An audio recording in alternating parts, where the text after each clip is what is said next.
अच्छा देखो, इन सारे प्रोसीजर का जो एल्गोरिथम है जो भी हम पीछे छोड़ के आए थे स्लाइड नंबर 13 में शायद, वो ये है कि किस तरह से हम बेसिकली इस एल्गोरिथम को देख रहे होंगे। अच्छा, हमें इनपुट के तौर पे एक ग्राफ दिया जाएगा जो कि मैंने शो किया कि मैंने फोरमैन की बुक से कट पेस्ट किया है। इनपुट के तौर पे एक ग्राफ दिया जाएगा जो कि बेसिकली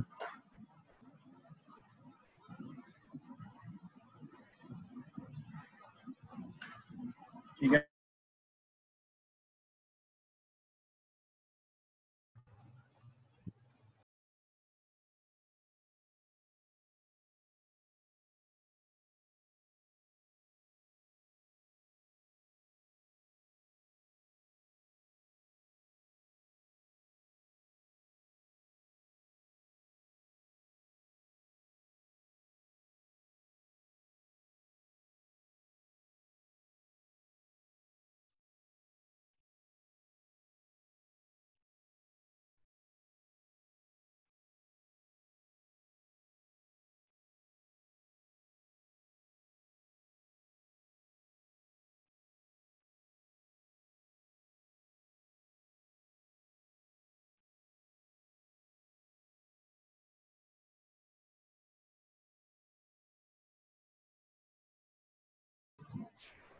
अब आ रही है आवाज?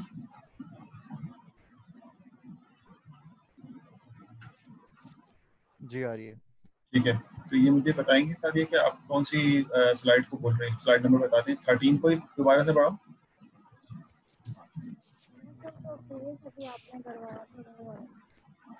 जो मैंने क्या करवाया था, जोर से बोला। आपकी आवाज सही नहीं आ रही। मुझे आपकी आवाज दूर से आ रही, मेरी आवाज सही आ रही?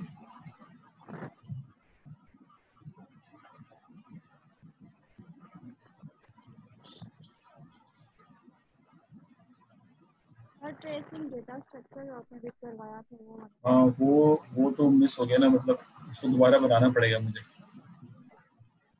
यानी जो ट्रेसिंग की थी ना हमने, ट्रेसिंग को अगर आप देखें ना तो ट्रेसिंग के लिए तो मुझे वो पूरा चार्ट वैसे ही बनाना पड़ेगा ना दोबारा से।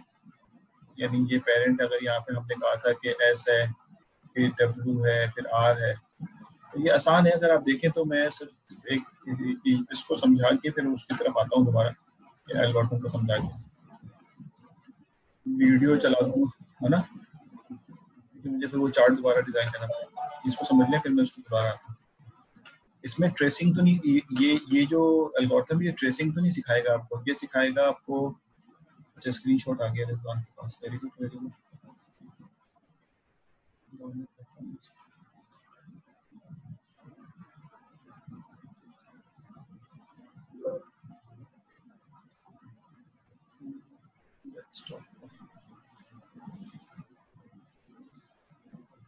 एक मिनट।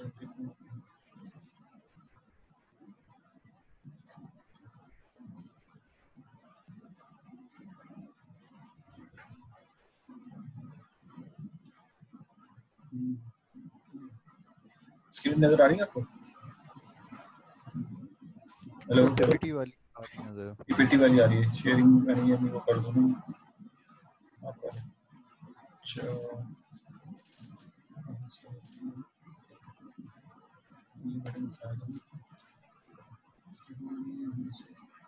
पार्टिसिपेंट न्यू शेयरिंग, हाँ ये स्क्रीन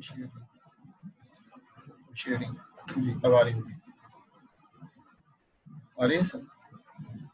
जी अच्छा देखो भाई, ये स्क्रीन थी। हमने सिर्फ ये कहा था कि मिसाल के तौर पे कि मुझे एस से लेकर यू तक जाना है, तो कौन सा पाथ इख्तियार किया जाएगा, तो वो बात हमने इसके अंदर नोट डाउन की हुई है। ठीक है, ये कैसे नोट डाउन की हुई है कि एस से लेकर यू तक जाना है, तो जो डेस्टिनेशन है उसको आप पिक करें। ये जिन्होंने सवाल पूछा वो सुन रहे हैं ना? हाँ सादी, आवाज आ रही है? जी सर, आ रही है आपकी आवाज। ठीक है, यही बात पूछी थी ना आपने? जी सर। ठीक है, तो अगर हमें मिसाल के तौर पे इनकेस एस से लेकर यू तक जाना है, तो आपको ये देखना होगा कि यू जिस तक हमें पहुंचना है उसका पेरेंट कौन है। ये जो मैंने रॉ बनाया था ये पेरेंट का रॉ था, हर एक का पेरेंट का। तो हम कहेंगे कि यू का जो पेरेंट है वो टी है इस वक्त यहाँ पे। हालांकि हो सकता है कि यू के 2 पेरेंट हो, हम इससे कोई कंसर्न नहीं, लेकिन यहाँ पर यू का जो पेरेंट है वो टी को एज्यूम किया गया। तो इसका मतलब है अगर आप यू तक पहुंचना चाहते हैं तो टी तक जाना होगा आपको, ठीक है ना। तो ये देखें यू तक जाना था तो वो टी के थ्रू आए हैं आप, तो टी के थ्रू यू को आप पहुंचे यहाँ पे। और टी तक आने के लिए आपने इसका पेरेंट कौन है तो आप जाएंगे टी, ये रहा टी, और टी का पेरेंट जो डब्ल्यू है, यानी टी तक आना है तो डब्ल्यू से होते हुए आना होगा, तो डब्ल्यू से आप टी तक पहुंचे। ये भी समझ में आ गया। और डब्ल्यू तक अगर आना है तो फिर किससे होके आएंगे, तो आप देखेंगे डब्ल्यू का पेरेंट जो है वो सोर्स खुद है, तो डब्ल्यू का पेरेंट जो है वो सोर्स होता है। इसका मतलब है अगर एस से यू मूव करना है, एस से यू मूव करना है तो आपको एस से डब्ल्यू, डब्ल्यू से टी और टी से यू जाना पड़ेगा। ये वो पाथ होगा जो बेसिकली हमें ब्रेथ फर्स्ट सर्च के थ्रू लेके जाए। अगर ये डेप्थ फर्स्ट सर्च होता है तो डिफरेंट तरीके से मूव होता है।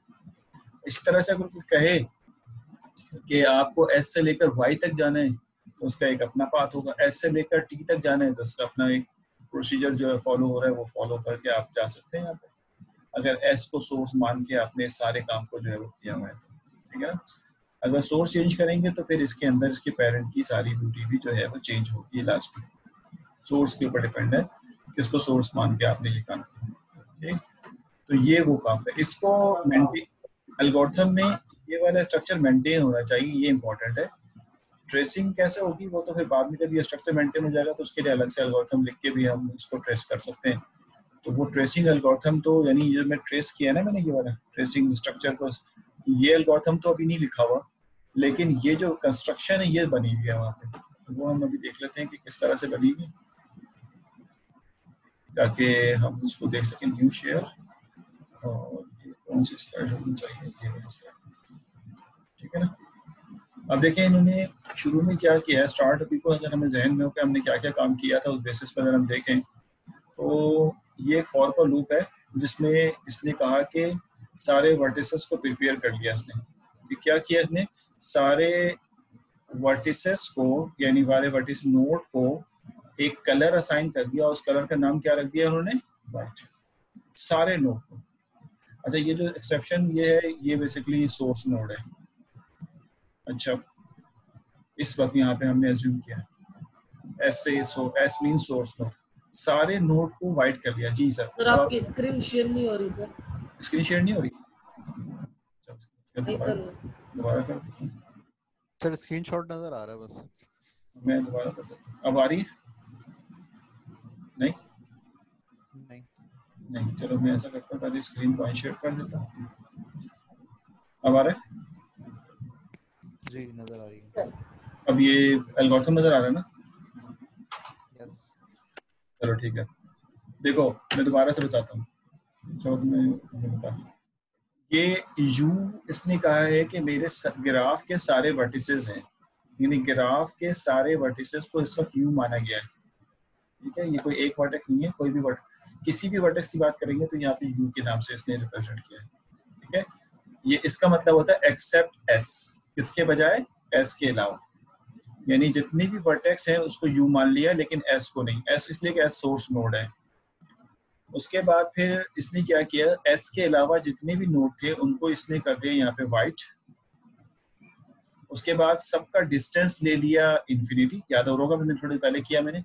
और इनमें से किसी का भी मुझे पेरेंट अभी नहीं पता तो मैंने सब पेरेंट को क्या कर दिया, ये फॉर के लूप से कर दिया। जो सोर्स नोड है उसके अलावा सबके लिए ये काम किया इसने, ठीक हो गया यहाँ तक। उसके बाद ये नीचे, ये यहाँ से लेकर यहाँ तक फॉर का लूप है। अब उसके बाद वो नीचे गया, इसने सोर्स को कलर दिया ग्रे। अब ग्रे कलर किसका था, व्हाइट कलर था रेडी का, और ग्रे कलर था वेटिंग का, यानी सोर्स को डायरेक्ट वेटिंग से ले जाने के बजाय डायरेक्ट ग्रे कलर कर दिया है कि वो क्यू में चला जाए। सोर्स का डिस्टेंस अपने आप से, यानी सोर्स का डिस्टेंस अपने आप से जीरो कर दिया। डिस्टेंस को मैंने नीचे वाले में रखा था, तो सोर्स का डिस्टेंस अपने आप से जीरो कर दिया, ये मैंने बता चुका आपको। और सोर्स का पेरेंट, पाई का मतलब है पेरेंट, वो नील है, उसकी जरूरत, यानी सोर्स का कोई पेरेंट नहीं होता, ठीक है। ये बात समझ में आ गई। ये सब इनिशियलाइजेशन हो रही है, शुरू के 4 लाइनें ये कर रही हैं कि सोर्स के अलावा तमाम नोड को रेडी कर दिया और सबका डिस्टेंस इन्फिनिटी कर दिया, सबका पेरेंट नील कर दिया। हमें नहीं पता कौन है। डिस्टेंस का मतलब है हमें नहीं पता कि ये सोर्स से कितनी दूर है। सोर्स, अच्छा ये फॉर से बाहर, 5वीं लाइन से फॉर से बाहर निकल गए। सोर्स का कलर ग्रे कर दिया, सोर्स का डिस्टेंस 0 कर दिया और सोर्स का पेरेंट जो है वो नील कर दिया। ठीक हो गया। अब इसने लाइन नंबर 8 में क्या किया है, क्यू इनिशियलाइज कर दिया। ये क्यू को इनिशियलाइजेशन का मतलब है कि क्यू जो है वो एक एम्प्टी क्यू जो है, ये एम्प्टी है, एक एम्प्टी क्यू जो है वो इनिशियलाइज कर दी। ये एक अलग चीज है, याद होगा मैंने बताया था, और ये क्यू एक अलग है। एम्प्टी क्यू जो है इनिशियलाइज कर दिया इसने। उसके बाद इसने क्या किया कि क्यू के अंदर इन क्यू का मतलब है क्यू में इंटर करना और डी क्यू का मतलब है क्यू से बाहर निकालना। ठीक है ना। इसने क्या किया कि इनक्यू कर दिया, क्यू के अंदर एक सोर्स नोड को इनक्यू कर दिया, यानी सोर्स जो है वो इनक्यू हो गया। इसके मतलब पहले हेड पे सोर्स लग गया।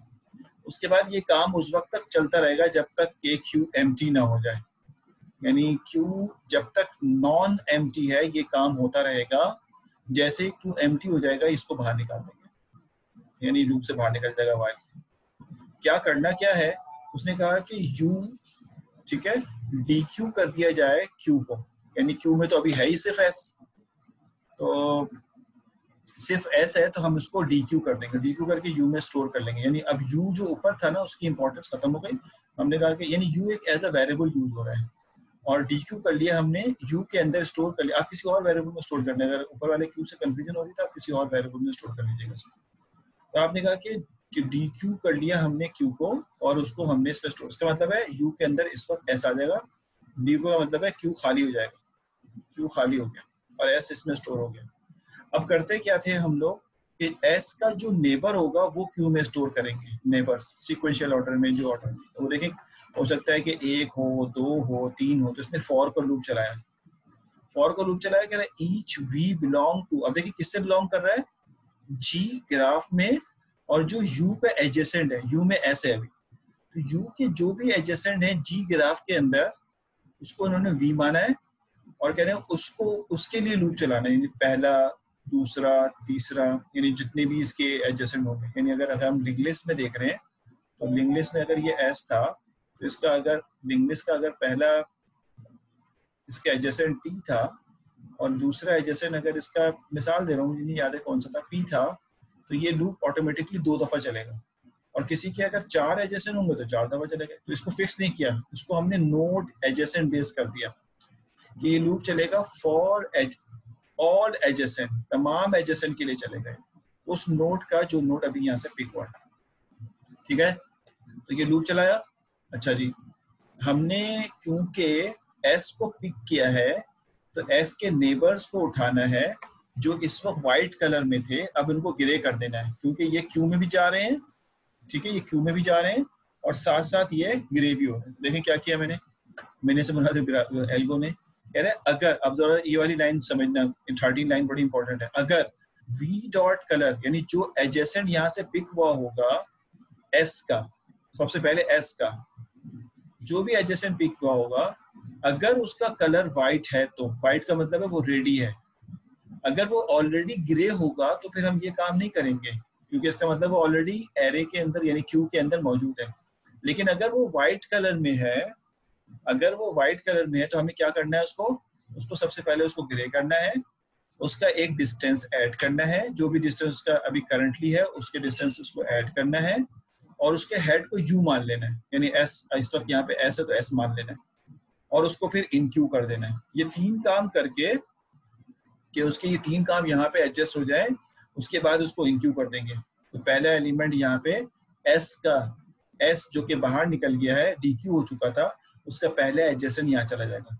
फिर ये दोबारा जाएगा फॉर, अभी ये वाली लाइन फॉर से बाहर है, वाइल के अंदर है लेकिन फॉर से बाहर, तो ये फॉर पे दोबारा जाएगा और फिर दोबारा इसका एडजेसेंट निकालेगा। अगर दूसरा एडजेसेंट होगा तो उसको वी को देगा। अगर वो व्हाइट है, ये जुमला इसलिए लिखा है कि अगर वो ग्रे है तो इसका मतलब वो एरे में पहले से है, लेकिन अगर वो व्हाइट है तो उसको ग्रे करे, उसके एक ऐड करे उसके इसमें जो भी इसका करंट हेड है और उसके बाद उसके हेड को ऐड करे और इन क्यू कर दे, यानी क्यू में डाल दे। अगर इसके दो एडजस्टमेंट होंगे तो ये 2 दफा चलेगा और फिर बाहर आ जाएगा। जब बाहर आ रहा होगा, गौर से देखना, बाहर आ रहा होगा तो जिसको तुमने यहाँ पे DQ किया था, ये वाली लाइन में 11 लाइन में DQ किया था, उसको ब्लैक कर दो। ब्लैक का मतलब क्या हुआ कि वो प्रोसेस हो गया, यानी इस वक्त हमारे केस में S प्रोसेस हो गया और फिर दोबारा जाके ये वाइल के पास चला गया। वाइल में गया तो वाइल में जाने के बाद ये दो एलिमेंट इसके अंदर इंटर हो चुके हैं। मिसाल दे रहा हूँ, 2 भी हो सकते हैं, 3 भी हो सकते हैं, 1 भी हो सकता है, एलिमेंट इंटर हो गए। मिसाल के तौर पे ये T इंटर हो गया और यहाँ पे P इंटर हो गया। तो यहाँ से जो पहला Q के हेड पे लगा हुआ होगा वो वाला एलिमेंट बाहर से DQ होगा, वो अब U को मिल जाएगा। यानी इसका मतलब है कि T यहाँ पे U के अंदर आ जाएगा। फिर T के जो एडजेसेंट होंगे वो निकलने शुरू होंगे। अगर वो वाइट नहीं है, ठीक है, अगर वो वाइट है सॉरी, तो फिर ये 3 काम करे और उसको इनक्यू कर दे। यानी T के भी जो नेबर्स हैं उनको अब यहाँ रखना शुरू कर दे। एंड सिमिलरली जब ये सारे रख ले और वापस से बाहर निकल रहा हो, जब यहाँ से ये काम करके बाहर निकल रहा हो फॉर से, जब फॉर से बाहर निकल रहा होगा, वाइल के पास जा रहा होगा, तो फिर ये इस T को जो है ब्लैक करेगा। इस तरह से ये काम जो है वो होता रहेगा, उस वक्त होता रहेगा जब तक कि क्यू में डेटा मौजूद है। जैसे क्यू में डेटा खत्म होगा, ये अपने लूप से बाहर निकल के आपको ये वाला डेटा स्ट्रक्चर जो है वो दे देगी, जो कि बेसिकली इस फॉर्मेट के अंदर स्टोर हो रहा है। v.u ये जो फॉर्मेट है इसके अंदर स्टोर किया जा रहा है।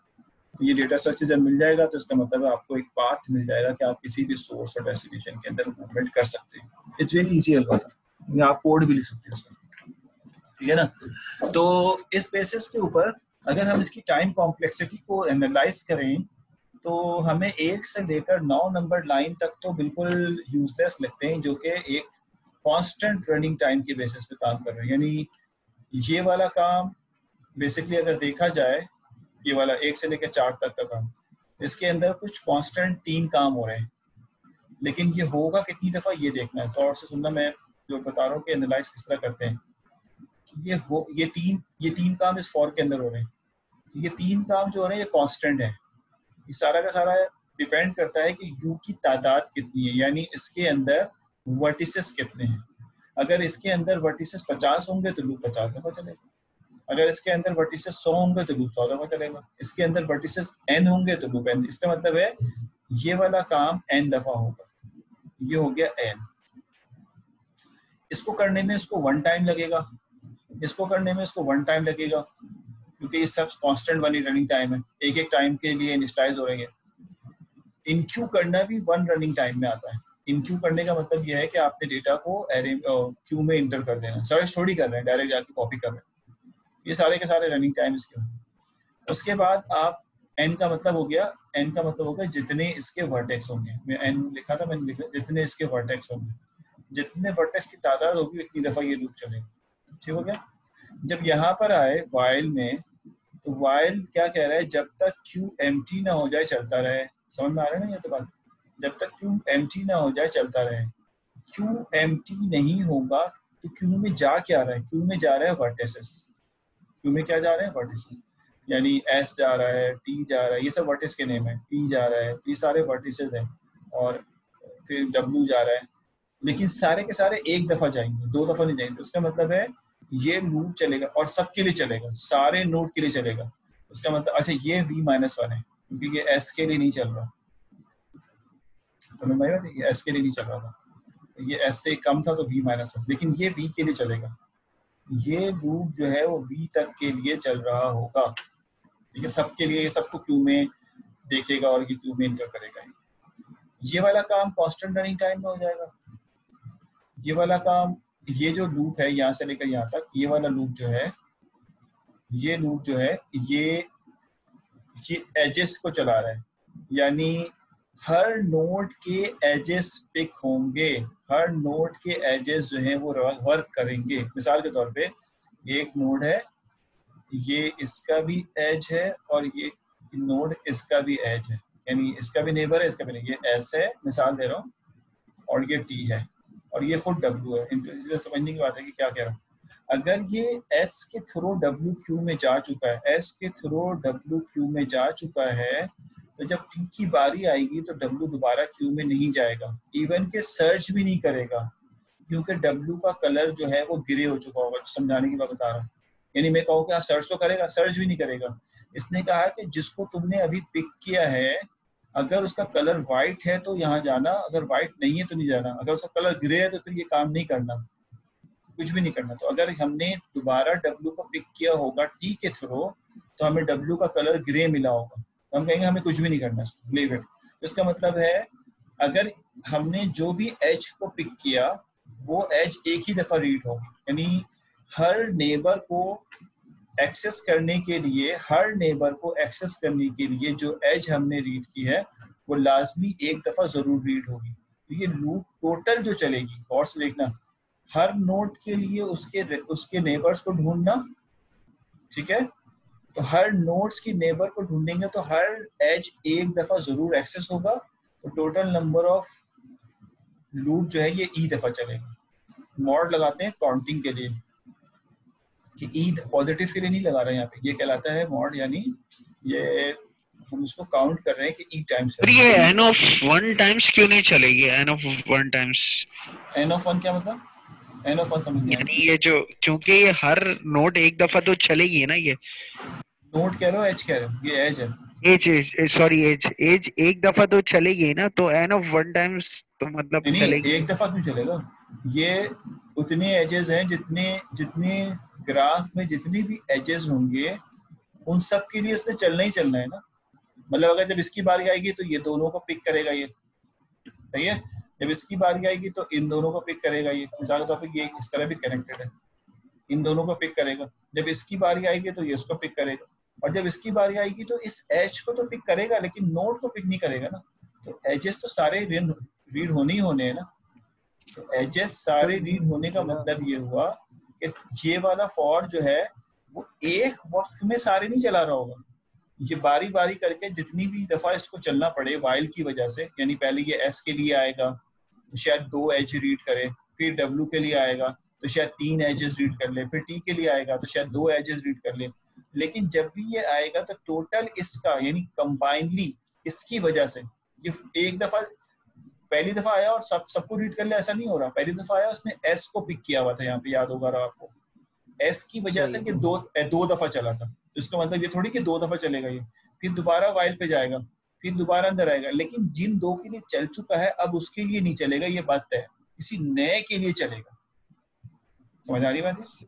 तो लेकिन जब हम इसका टोटल वर्किंग देखेंगे ना फॉर का, इस वाइल की वजह से टोटल वर्किंग, तो इसका मतलब है कि सारे एजेस एक्सेस करेगा, सारे एजेस पे इसने मूवमेंट करनी है, भले उसकी वजह से नोड एक्सेस हो या ना हो, यानी नोड को हम पिक करें या ना करें वो तो डिपेंड करता है लाइन नंबर 13 में। अगर वो नोड पहले से पिक्ड है तो फिर हम नहीं करेंगे, और अगर पिक नहीं है तो फिर हम नीचे जाएंगे। लेकिन उसने एजेस के थ्रू उस नोड के नेबर को पिक तो करना है ना।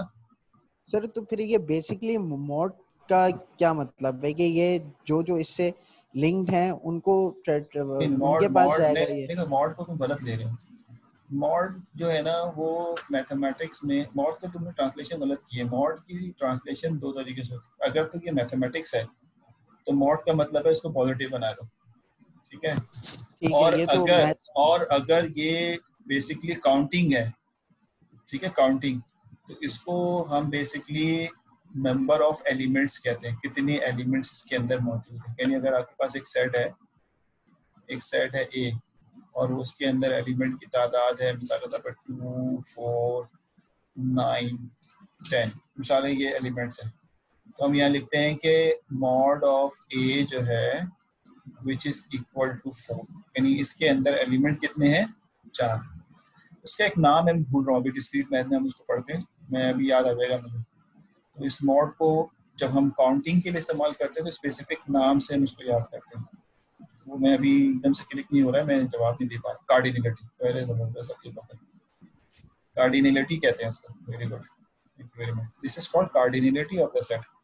तो ये basically set of cardinality of the set है जो कि 4 है। तो इसका मतलब है जितने नोड होंगे उतनी दफा ये चलेगा, जितने वर्टेक्स होंगे उतनी दफा ये चलेगा। तो ये तय हो गया कि ये सारे, ये तो ज़ाहिर कम है, अब सब अलग अलग चल रहे हैं, तो टोटल टाइम कॉम्प्लेक्सिटी ये दोनों सेम है ऑलमोस्ट। टोटल टाइम कॉम्प्लेक्सिटी अगर मैं लिखूं इसकी तो ये आ जाएगा आपके पास ऑर्डर ऑफ, ठीक है ना, ऑर्डर ऑफ क्या लिखूंगा मैं इसको, v प्लस ई। चाहे अब मॉड किसी जगह पे बुक पे लगा हुआ है किसी जगह पे नहीं लगा हुआ, तो ये मॉड लगाना बेहतर है लेकिन बुक में नहीं लगा हुआ, और यहाँ पे आ जाएगा प्लस ई। प्लस क्यों लगा रहा हूँ? क्योंकि सारे नोड और सारे एजेस के लिए चलेगा। It means we have the time complexity of our breadth for search is order of V plus order of E. This is basically answer of the, चाहे best case हो, चाहे worst case हो, चाहे average case हो, ठीक है, तीनों के लिए बेसिकली यही आंसर होगा। मैंने जी पूछा है ना, मैंने किसी को भी अनम्यूट नहीं किया हुआ, अनम्यूट है सारे, उसका सवाल पूछने वो पूछ सकता है, सब अनम्यूट है। इसकी टाइम कॉम्प्लेक्सिटी हम n टाइम्स क्यों नहीं निकाल रहे?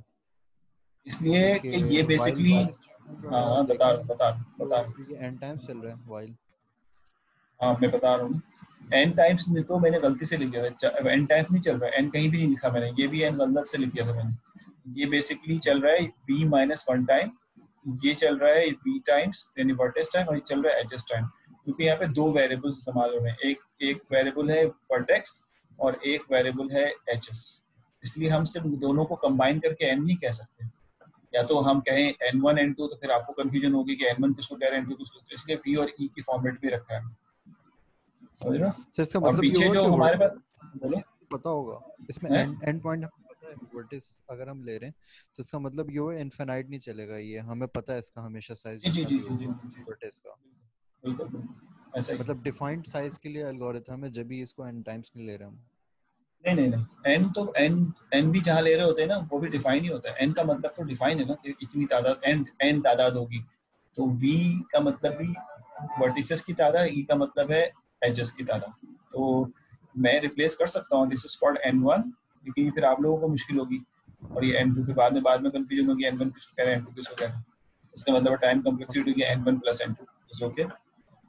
n भी जहाँ इस्तेमाल करते हैं वो इनफाइनाइट नहीं होता, वो फाइनाइट होता है, समझ आएगा? तो इसलिए हम इसको बेसिकली, क्योंकि नोड और एजेस की फॉर्मेट में आंसर आ रहा है, तो इसलिए हम उसको इसकी टाइम कॉम्प्लेक्सिटी भी नोड और एजेस की फॉर्मेट में ले रहे हैं कि ये कितनी दफा चलेगा। तो अगर देखा जाए, सबको मिटाऊं मैं, तो इसकी तादाद b माइनस 1 आ रही है, इन सब की कांस्टेंट जैसे अभी रावल ने कहा था कांस्टेंट आ रही है, कुछ भी कर लो इसने तो होना ही होना है, इसकी जो तादाद है ये v आ रही है, ठीक है, और इसके अंदर जो भी एलिमेंट होंगे v, और इसकी तादाद जो है वो e आ रही है, और इसके अंदर कभी ये चलेगा कभी नहीं चलेगा, ये तो अगर वाइट होगा तो रन हो जाएगा, वाइट नहीं होगा तो ये रन नहीं होगा। तो ये बेसिकली टोटल 12 लाइन में v into e क्यों नहीं हुआ?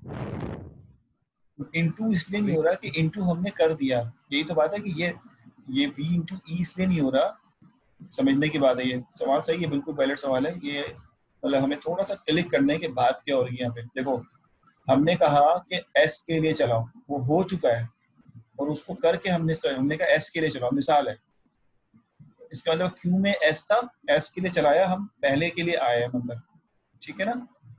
अच्छा, टोटल एजेस मिसाल के तौर पे मैं एज्यूम करता हूँ टोटल एजेस इसके अंदर 12 हैं, मिसाल दे रहा हूँ मैं, ये 12 के 12 s से कनेक्टेड तो नहीं होंगे ना भाई, ये तय है रिजवान, ये बात समझ लो, टोटल एजेस 12 हैं, ये बात समझ में आ रही है मेरी, लेकिन ये एजेस जो होते हैं वो नेबर्स को रिप्रेजेंट कर रहे होते हैं, नेबर से मुराद है कि एक नोड से नेबर ये कनेक्टेड है इस एज से, लेकिन टोटल 12 है। बेस पॉइंट होगा s होगा, आवाज थोड़ी सी मेरी मिस कर गया तुम्हारी, बोलो। सबका s पॉइंट s हो सर आपकी आवाज जो है ना थोड़ी सी, हाँ थोड़ी सी डिस्टॉर्शन आ रही है बीच में, बोलो क्या कह रहे हो रिजवान?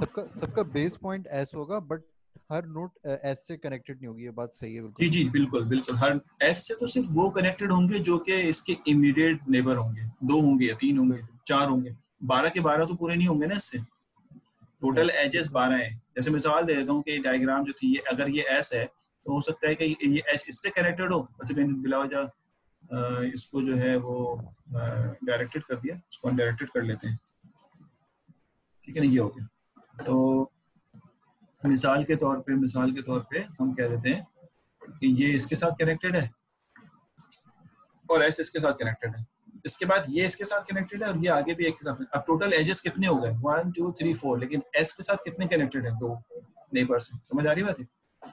अब मैं तुम्हें क्या बात समझा रहा हूँ वो समझना, जो तुम कह रहे थे ना वो बात हमने कैलकुलेट करके ही ई कहा है हमने। मिसाल के तौर पे यहाँ से s लेके उतरा, ये एस लेके उतरेगा तो ये फॉर कितनी दफा चलेगा इस वक्त, अगर एस के साथ 2 नेबर्स हैं तो ये फॉर कितनी दफा चलेगा बताओ? जितने, आवाज कटी तुम्हारी, जितने नंबर ऑफ नेबर्स होंगे उसके जितने नेबर्स होंगे, बिल्कुल सही बोला, जितने इसके एडजेसेंट होंगे, इसके का मतलब है एस के जितने एडजेसेंट होंगे, इसका मतलब ये फॉर कितनी दफा चलेगा? 2 दफा चलेगा। समझ रहे हो मेरी बात? ये सर फॉर जो है ये 2 टाइम्स भी चल सकता है, 3 भी चल सकता है। नहीं नहीं नहीं, अभी देखो ये आगे की बात चलेगा, तुम देखो ये तुम आगे चलेगा। अभी इस वक्त करंटली एस के 2 नेबर हैं जो यहाँ से ये लेके आया है, तो उस वक्त जब ये 2 यहाँ से एस को लेके आया है तो एस के 2 नेबर हैं, तो ये फॉर कितनी दफा चलेगा? 2 दफा चलेगा। 2 टाइम्स, राइट। ठीक है, 2 दफा चलने के बाद कुछ नेबर्स, जो 2 नेबर्स हैं उसको यहाँ पुट कर देगा, ये भी हमने पढ़ लिया। जो 2 नेबर्स इसने चलाए उसको यहाँ पुट कर दिया इसने, क्योंकि अभी एम्प्टी था तो ये तो आएंगे। फिर ये वापस जाएगा वाइल के पास, और यहाँ से अब एस की जगह क्या लेके आएगा? टी को लेके आएगा। अभी ये 2 दफा चला है, काउंट करते रहना, 2 दफा चला है फॉर ये वाला। अब जब टी को लेके आएगा तो मैं एज्यूम करता हूँ कि टी के 5 नेबर है, मिसाल दे रहा हूँ मैं, या 3 नेबर है, जो भी है, 3 ले लेता, 5 ज्यादा लेगा, 3 नेबर है। ठीक है, जब ये नीचे आएगा तो कितनी दफा चलेगा ये? अब ये जब आया इसने डी क्यू टी को 3 दफा चलेगा, तो +3 हो जाएगा, ये 3 दफा चलेगा। और जब डब्ल्यू को लेके आएगा तो इसके 2 नेबर्स हैं डब्ल्यू के, मिसाल के, तो कितनी दफा चलेगा? 2। तो हर वाइल के लिए ये जितनी दफा चल रहा है काउंट हो रहा है ना ये। तो अब हम फाइनली ये बता सकते हैं ना कि ये टोटली ये फॉर लूप कितनी दफा चलेगा, चाहे इससे रिलेटेड ही बात करें तो कितनी दफा फॉर का लूप चलेगा? हम कहेंगे जितने टोटल नंबर ऑफ एजेस है उतनी दफा ही चल रहा होगा, जो कि चला यही रहा है इसको, कि ये वाइल पहले इसने 2 दफा चलाया, फिर 3 दफा चलाया, फिर 2 दफा चला रहा है। मेरी बात समझ आ रही है क्या कह रहा हूँ? तो इसलिए हमने कहा कि ये फॉर टोटल ई टाइम्स चलेगा, v इंटू ई नहीं। अब हमने क्या कहा, अब अलग अलग कर लिया, क्योंकि दोनों अलग अलग चीजें हैं तो हमने इसको वैसे तो मिला सकते हैं। तो इसने कहा कि ये जो है वो ई टाइम्स चलेगा, यानी v टाइम्स चल रहा है। और अब हम ये नहीं कह सकते कि हर v टाइम, अगर ये फिक्स होता ना तो हम मल्टीप्लाई कर लेते। हमने कहा कि इसके v टाइम्स चलेगा और ये टोटल e टाइम्स चल रहा है, तो टोटल लूप जो चलेगा वो v प्लस e चलेगा। ये मैं बताने की कोशिश कर रहा हूँ। सर अगर फिक्स होने से क्या मुराद, मतलब अगर फिक्स होने से जैसे हम मैं बता देता हूँ कि फॉर, गौर से देखना, फॉर, ठीक है, एक चला 1 से लेकर 10 तक, या वाइल था जो भी था, और दूसरा फॉर चल रहा है, फॉर वो चल रहा है 1 से लेकर 3 तक। तो अब जब ये 1 लेके आया ना, गौर सुनना, ये 1 लेके आया ना, तो इसने 3 दफा चलना ही चलना है। मेरी बात समझ आ रही है? जब ये 2 लेके आएगा तो इसने 3 दफा चलना ही चलना है। जब ये 3 लेके आएगा तब भी इसने 3 दफा चलना ही चलना है। अगर ये यहाँ पर ये v होता और ये e होता तो हम कहते हैं कि टोटल नंबर ऑफ एलिमेंट अब जो चल रहे हैं इनके अंदर वो v इंटू e चल रहा है, क्योंकि ये फिक्स एलिमेंट्स हैं। लेकिन यहाँ पे ये बेसिकली अलग-अलग जो है वो रन हो रहे हैं। एक वो एजेस जो पहले रीड हो गए दोबारा रीड नहीं हो रहे। यहाँ पे ऐसा नहीं हो रहा, यहाँ पे 1 से 3 तक चलनी है, वो कौन से एजेस है नहीं पता, तो v इंटू e आंसर है। लेकिन यहाँ पे हमें पता है क्लियरली कि s के जो नेबर्स हैं वो रीड हुए हैं, दोबारा रीड, ये भी बात है यहाँ इंश्योर हो रही है कि दोबारा रीड नहीं होंगे, वो सिर्फ एक ही दफा रीड होंगे। ये बात समझ में आ रही है कि s के जो नेबर्स हैं अगर वो एक दफा फॉर से एक्सेस हो गए तो अब वो दोबारा एक्सेस नहीं होंगे। हर एज एक दफा होगा, हर नोड एक दफा एक्सेस होगा। इसलिए हम कहते हैं कि ये v प्लस e की फॉर्मेट में इसका जो है टाइम कॉम्प्लेक्सिटी आएगी।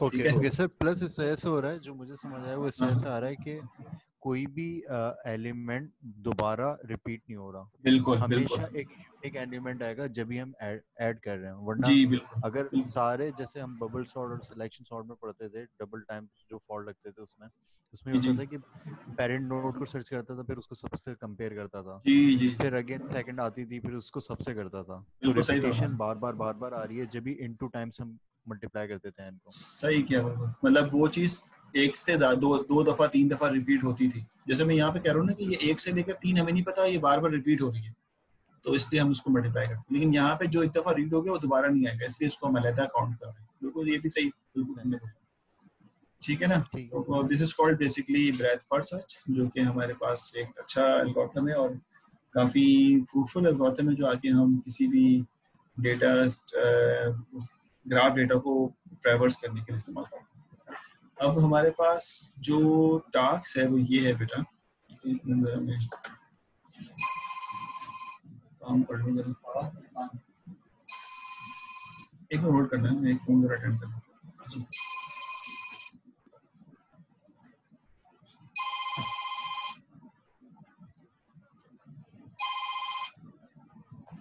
हाँ सामने बताओ।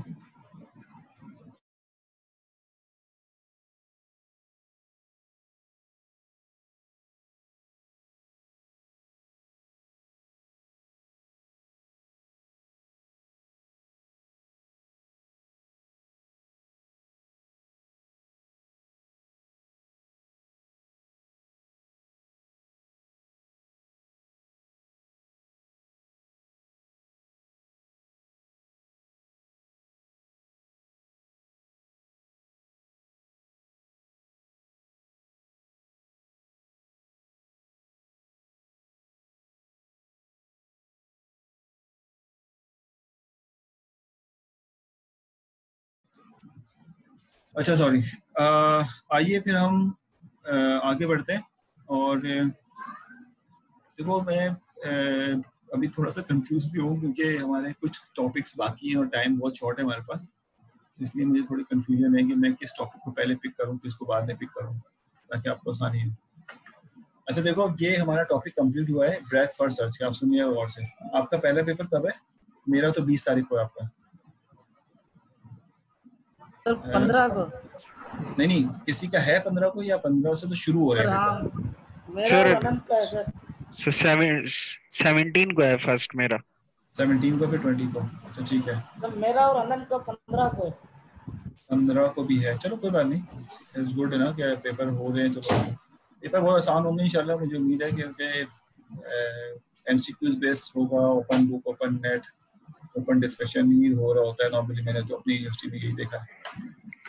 नहीं तो सर ऐसा नहीं है, इस दफा इन्होंने थोड़ा सा जो पॉलिसी है ना वो बड़ी सख्त बनी हुई है। अच्छा, क्या क्या क्या असल है? में मैं 2 घंटे का पेपर है, आपको ऑन साइट कैमरे में रहना है, ठीक है ना।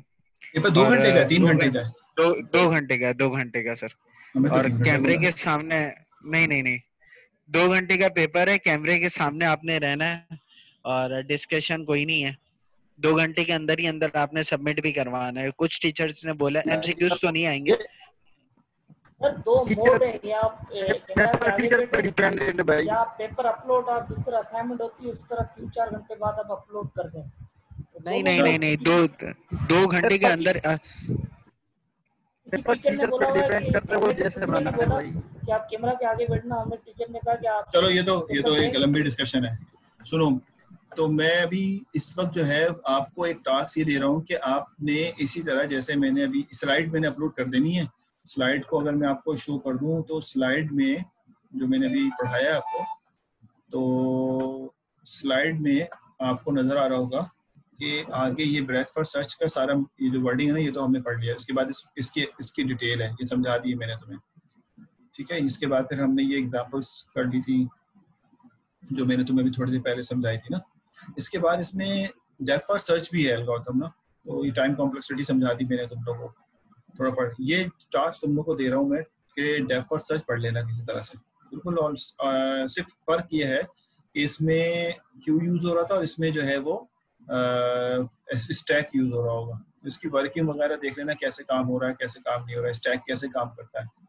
तो मुझे लगता है कि तुम समझ जाओगे अगर थोड़ी सी टाइम इसके अंदर इन्वेस्ट कर दो, तो हमें इतनी मेहनत नहीं करनी पड़ेगी कि भाई ये इसके अंदर काम। वही सिंपल एल्गोरिथम है जो पहले हमने यहाँ पे पढ़ा, ये एल्गोरिथम डिस्कस कर लेना। तो आई ये थिंक सर अगर आप क्यू स्टैक का थोड़ा बहुत डिफरेंस बता दें तो शायद हम जल्दी समझ जाएंगे टास्क, अगर हमें डिफरेंस पता हो। क्यू तो basically first in first out होता है ना,